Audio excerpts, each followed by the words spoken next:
Hello दोस्तों, मैं Jitendra Gupta geography के सेकंड लेक्चर के साथ आप लोगों के सामने आया हूं। आज मैंने 1 मिनट का एक छोटा सा वीडियो लास्ट टाइम डाला था जिसमें मैंने जियोग्राफी शब्द के बारे में बताया था।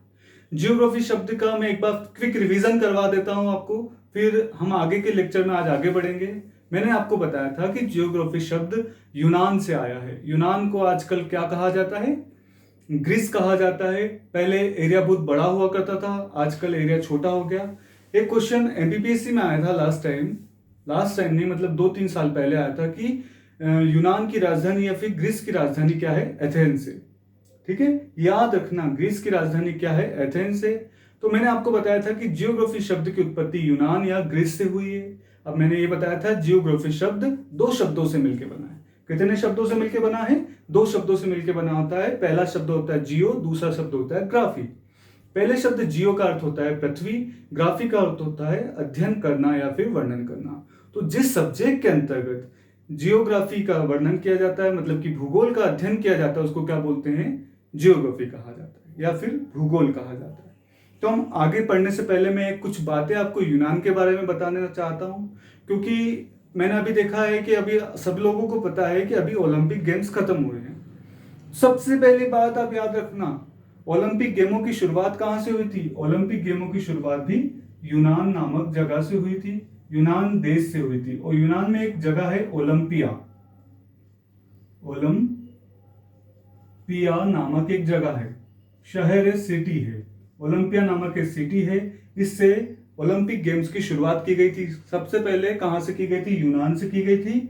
यूनान के कौन से शहर से की गई थी? ओलंपिया नामक शहर से की गई थी। ओलंपिया नामक शहर से कब की गई थी? 776 ईसा पूर्व इसकी शुरुआत की गई थी। अर्थात 776 ईसा वर्ष पूर्व, मतलब कि ईसा वर्ष पूर्व मतलब कि ईसा मसीह के जन्म के 776 वर्ष पूर्व इसकी शुरुआत कर दी गई थी। वो कब तक चला ये? 394 ईस्वी तक इसको खेला गया। कब तक खेला गया? 394 ईस्वी तक खेला गया, लेकिन फिर इसको बाद में बंद कर दिया गया। इसको क्या कर दिया गया? बंद कर दिया गया। ठीक है। और एक बात और याद रखना, इसको सर्वप्रथम क्यों खेला गया था? एक ग्रीक देवता होते हैं जिनका नाम है ज्यूस, उनके सम्मान में इसको खेला गया था। कौन से ग्रीक देवता के सम्मान में ओलंपिक गेम्स को खेला जाता है? ज्यूस के सम्मान में इस ओलंपिक गेम्स को खेला जाता है। अब क्वेश्चन ये आ रहा है सर कि ये बंद तो कर दिया था, लेकिन चालू कब हुआ वापस से? अभी तो खेल के हम निपटे। तो मैं आप लोगों को बताता हूं कि आधुनिक ओलंपिक गेमों की शुरुआत कब हुई। आधुनिक ओलंपिक गेमों की शुरुआत, आधुनिक ओलंपिक गेम्स की जो शुरुआत हुई कब हुई? 1896 में इसकी शुरुआत की गई। कब की गई इसकी शुरुआत? 1896 में की गई। हर 4 साल में ओलंपिक गेम्स चालू किए जाते हैं और हर 4 सालों में इनकी ओलंपिक्स गेम होते हैं। ठीक है, ये आपको बात पता चल गई। ओलंपिक के बारे में हम बहुत सारा वर्णन करने वाले हैं, बहुत सारा एक अच्छा पूरा लेक्चर बनाएंगे ओलंपिक गेम्स के थ्रू। ठीक है, ओलंपिक गेम से रिलेटेड एक बहुत अच्छा लेक्चर बनाएंगे, लेकिन अभी हम पढ़ रहे हैं जियोग्राफी के बारे में। तो जियोग्राफी को हम थोड़ा कंटिन्यू करते हैं, अभी इसको छोड़ देते हैं, जियोग्राफी के बारे में हम कंटिन्यू करते हैं।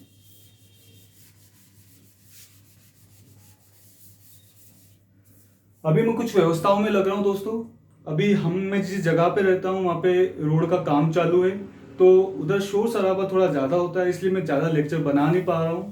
मैं अभी भी सुबह 5:30 बजे उठ के ये लेक्चर रिकॉर्ड कर रहा हूँ, ताकि मैं आपको सामने एक लेक्चर प्रस्तुत कर सकूं। तो आप लोगों का भी मैं सपोर्ट चाहता हूं थोड़ा, कि आप लोग भी मुझे सपोर्ट कीजिएगा, और मैं अच्छे से अच्छा कंटेंट आपको दूंगा, प्रोवाइड करूंगा, और आपको अच्छे से अच्छा लेक्चर प्रोवाइड करने की कोशिश करूंगा कि जो आपके एग्जाम में आपको काम आ सके।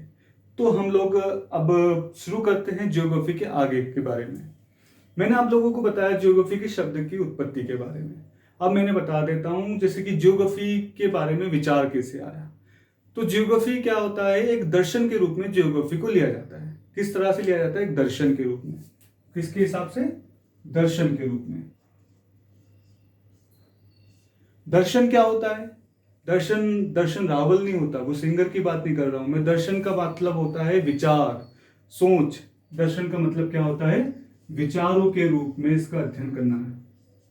ठीक है, सोच के रूप में किसी भी सोच को आगे बढ़ाना या विचार को आगे बढ़ाना क्या कहलाता है? दर्शन कहलाता है। ठीक है, अभी मैं आपको बताता हूं कि किसी भी चीज की शुरुआत एक दर्शन के रूप में होती है, एक सोच के रूप में होती है, एक विचार के रूप में होती है। आप लोगों ने गौर किया होगा, जब हम गाँव में रहते थे, मैं तो गाँव में रहता था, मेरा एक छोटा सा कस्बा हुआ करता है, वहां में रहता था। तो उस समय बिजली की कटौती बहुत ज्यादा हुआ करती थी, हम जब छोटे थे।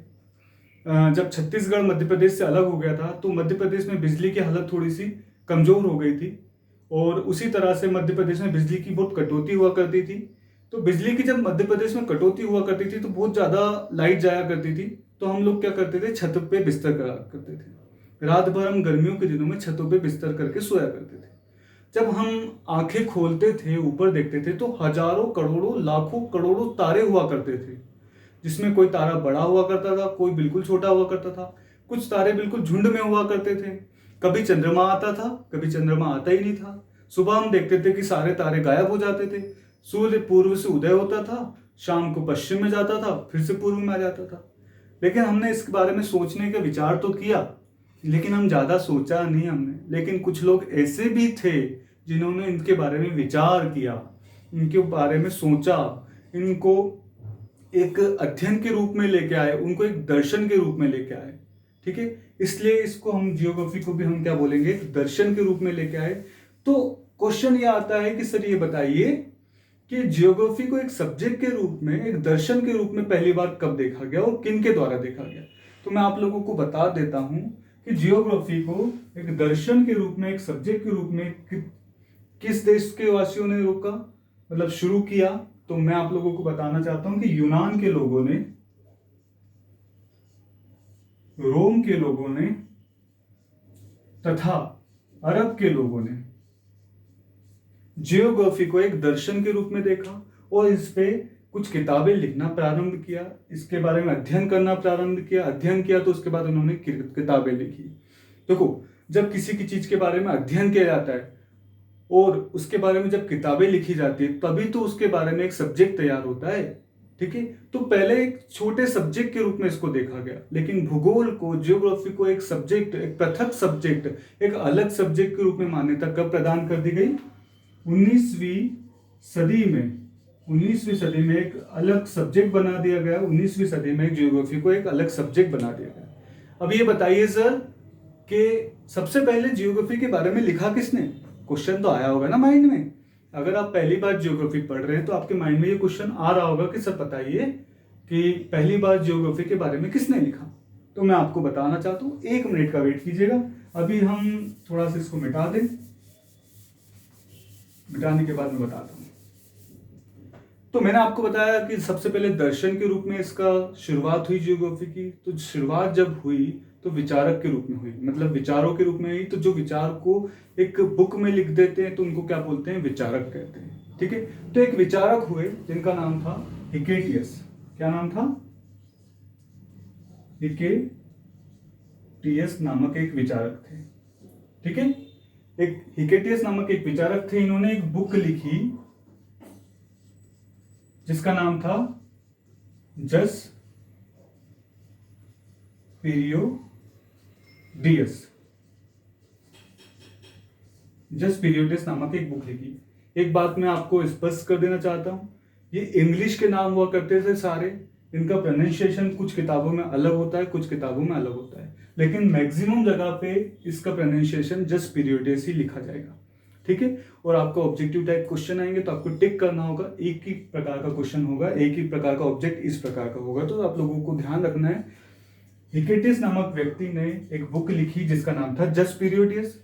ठीक है, अब जस पीरियोडियस का अर्थ होता था पृथ्वी का वर्णन। इसका अर्थ क्या होता था? पृथ्वी का वर्णन। तो प्रथम बार जब पृथ्वी का वर्णन किया गया तो किस बुक में किया गया? इस बुक में किया गया। ठीक है, और इसको किसने लिखा? हिकेटियस द्वारा लिखा गया। तो कोई भी व्यक्ति जब पहली बार किसी चीज के बारे में बताता है तो उसको क्या कह देते हैं? उसका फादर कह देते हैं, उसका पिता कह देते हैं। तो भूगोल का पिता किसे कहा जाता है? भूगोल का पिता, भूगोल का पिता किसे कहते हैं?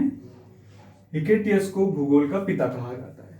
इंग्लिश में बोले तो father of geography, father of geography किसे कहते हैं? हिकेटियस को फादर ऑफ जियोग्राफी कहते हैं।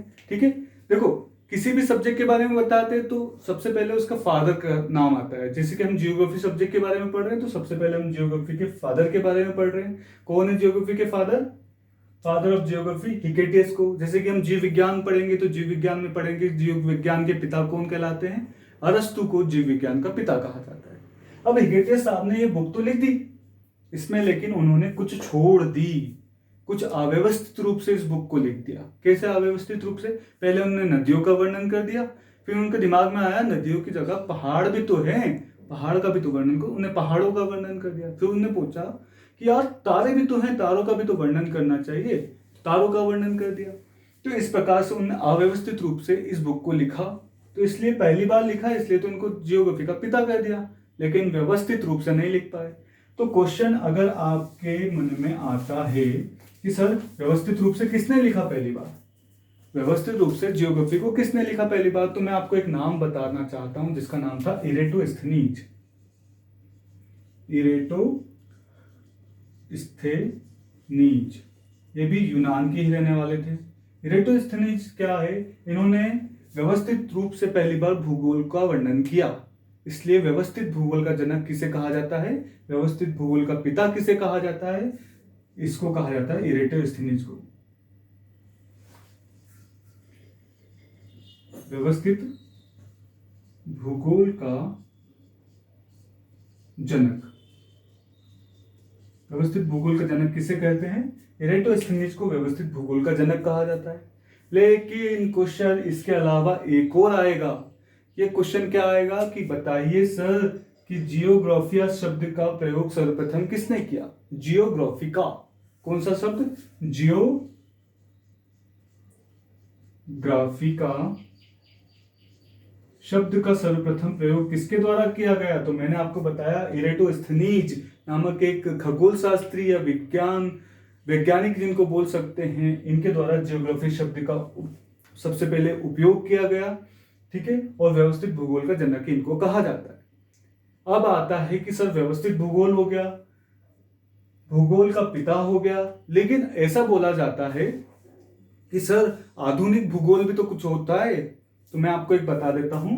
जर्मन के एक फिलोसोफर थे, जर्मन के एक विचारक थे, जर्मनी के एक विचारक हुआ करते थे, इनको जर्मन भी बोला जाता है।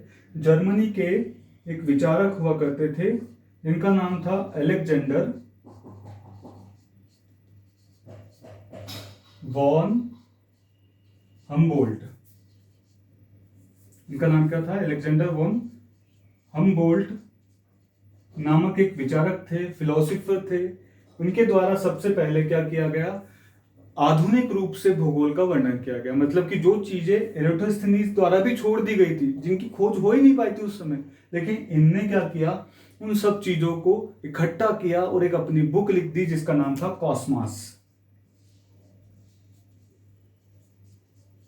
कॉस्मॉस नामक एक बुक लिख दी।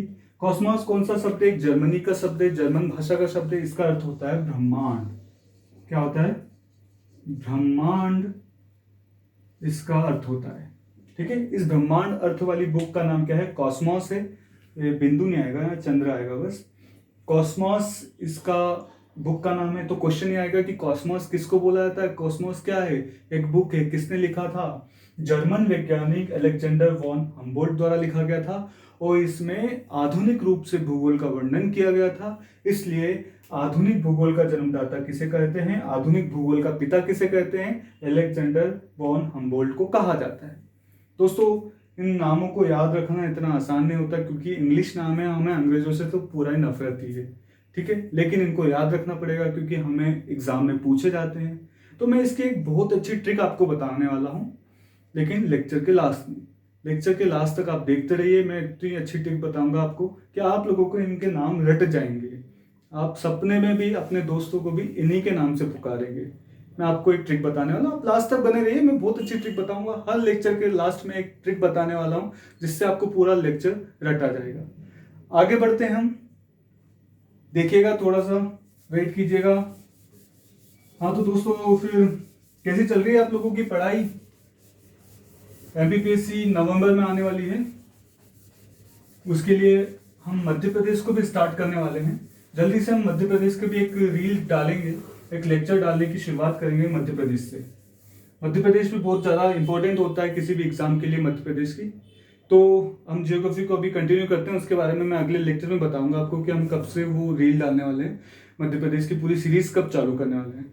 तो अभी हम बता रहे हैं एक जियोग्राफी के बारे में। मैंने बता दिया आपको आधुनिक भूगोल का जन्मदाता, मैंने बता दिया व्यवस्थित भूगोल का जन्मदाता, मैंने आपको बता दिया भूगोल का जन्मदाता प्रथम। ठीक है, मैंने आपको ये सब कुछ बता दिया है। अब मैं पढ़ता हूं जियोग्राफी के बारे में। जियोग्राफी के बारे में अगर हम जानना चाहते हैं तो हम दो तरीकों से जान सकते हैं। सबसे पहला तरीका आता है, कौन सा तरीका आता है? ग्लोब से। किससे जान सकते हैं हम जियोग्राफी को? ग्लोब के द्वारा जान सकते हैं। अगर आपके पास ग्लोब होगा तो आप उसमें क्या देख लेंगे? उसको घुमा घुमा के देख लेंगे, बताइए ये देश कौन सा है, ये कहाँ पे, ये देश कहाँ पे, हम देख लेते हैं। दूसरा तरीका होता है मैप। ठीक है, मैप। आप लोगों ने ग्लोब तो देखा होगा, आप लोगों ने आपके स्कूल के प्रिंसिपल के ऑफिस में जाते होंगे आप लोग जब बचपन में, तो वहां पे एक गोल गेंद रखी होती थी जो ब्लू कलर की होती थी, जिसमें एक ऐसी तिरछी होती थी, उसको ऐसे घुमाते थे तो पूरे पृथ्वी का वर्णन हो जाता था। कौन सा देश कहाँ पे है, कौन सा देश कहाँ पे स्थित है, इसके बारे में हो जाता था। उसी को हम ग्लोब बोलते हैं। तो सबसे पहले ग्लोब का निर्माण किसके द्वारा किया गया? सबसे पहले ग्लोब का निर्माण किस देश, किस व्यक्ति के द्वारा किया गया, इसके बारे में बताया गया। ठीक है, तो यह हमें पूछा जाता है, बहुत इंपॉर्टेंट क्वेश्चन है कि ग्लोब का निर्माण किसने किया। तो मैं बताना चाहता हूं आपको, इस नाम को याद रखना, मार्टिन बेहम नामक व्यक्ति ने क्या किया? सबसे पहले ग्लोब का निर्माण किया। ठीक है, तो सर ये बताइए, ग्लोब का निर्माण तो कर दिया, लेकिन ग्लोब का निर्माण इसने कर दिया तो मैप का निर्माण भी तो किया होगा, क्या इसी ने मैप का निर्माण किया? नहीं, मैप का निर्माण दूसरे व्यक्ति ने किया। दूसरा व्यक्ति कौन है सर? उसका नाम है एनेक्जीमेंडर।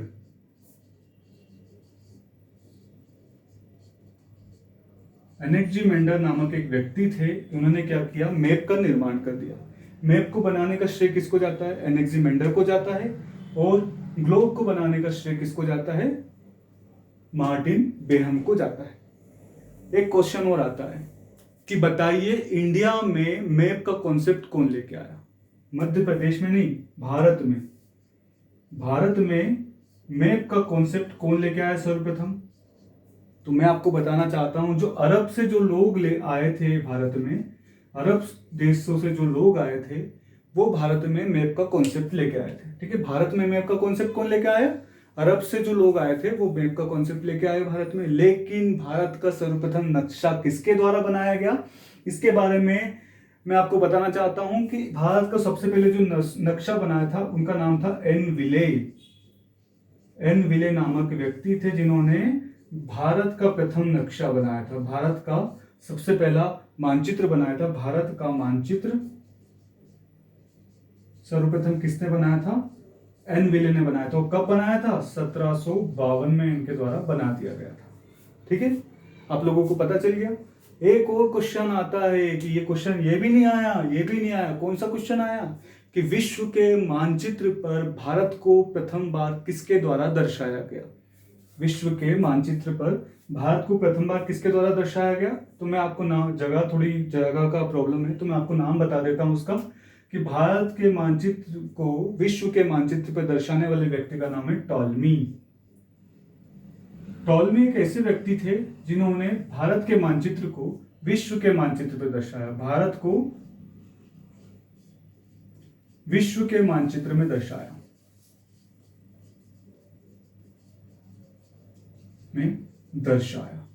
ठीक है, ये बहुत सारे मैंने आज फैक्ट आपको बताए। अब मैंने इतने सारे नाम बताए, मार्टिन बेहम, अलेक्जेंडर बताया मैंने, एनेक्सीमेंडर बताया मैंने आपको, हिकेटियस बताया मैंने आपको, मैंने इरेटोस्थनीज बताया आपको।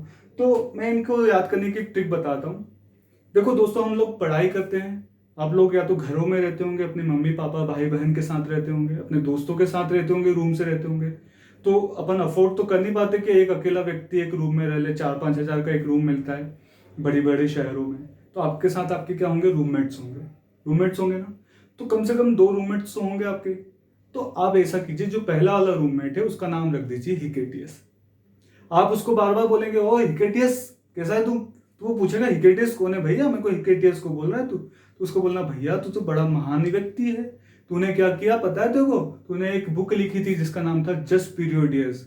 जस्ट पीरियोडियस में तूने पहली बार भूगोल का वर्णन किया था। वो भी अपने आप में गर्व महसूस करेगा, आई एम हिकेटियस ऐसे बोलेगा वो। तो तुम लोग उसका नाम रख दो। दिन में 10-15 बार उसका नाम बोलोगे तो तुम क्या हो जाएगा, उसका नाम रट जाएगा। फिर क्या करना है, सेकंड वाला भी तो है रूममेट, उसका भी तो नाम रखना है, तो उसका नाम रख दो इरेटोस्थनीज। उसका नाम रख दिया तो बोले तू भाई तू भूगोल का पिता तो है, लेकिन तू व्यवस्थित भूगोल का पिता है, ये भूगोल का पिता है, तू तो व्यवस्थित भूगोल का पिता है। तो इस तरह से आपको क्या हो जाएगा, इनके नामों को याद करने, बोल बोल के इनके नामों को क्या हो जाएगा, याद हो जाएंगे। फिर क्या होगा, 2 दिन तक उनका वही नाम रखा। फिर जेठालाल की सासू माँ की तरह, जो जेठालाल की सासू उनकी नाम बदलती रहती है ना, उसी तरह से इनके नाम वापस से बदल दो। नाम रख दो मार्टिन बेहम, पहले वाले का फिर से नाम रख दे मार्टिन बेहम। इसी तरह से आप लोगों को प्रैक्टिस करनी है। और अगले लेक्चर में मैं आपको आगे बताने वाला हूँ कि भूगोल की शाखाओं के बारे में बता रहा हूँ कि भूगोल की कितनी शाखाएं होती है, उनका जनक कौन कौन कहलाता है, और अध्ययन के रूप में हम भूगोल को किस तरह से पढ़ने वाले हैं इसके बारे में बता रहा हूँ। आप लोगों को ऑल द बेस्ट अपने एग्जाम के लिए। बहुत जल्दी एग्जाम आने वाली है, कांस्टेबल की भी एग्जाम आने वाली है, और मध्य प्रदेश पीएससी की एग्जाम भी आने वाली है, और क्या बोलते हैं पटवारी की एग्जाम का भी सुनने में आया, बहुत जल्दी आएगी। तो आप लोग तैयारी करते रहिए, अच्छे से तैयारी करिए, सिलेबस के अनुसार तैयारी कीजिए, बहुत ही अच्छा रिस्पॉन्स आएगा आपको। मैं पूरी कोशिश करूंगा कि अच्छे से अच्छा आपको कंटेंट अवेलेबल कराता रहूं। Thank you for joining me. Thank you.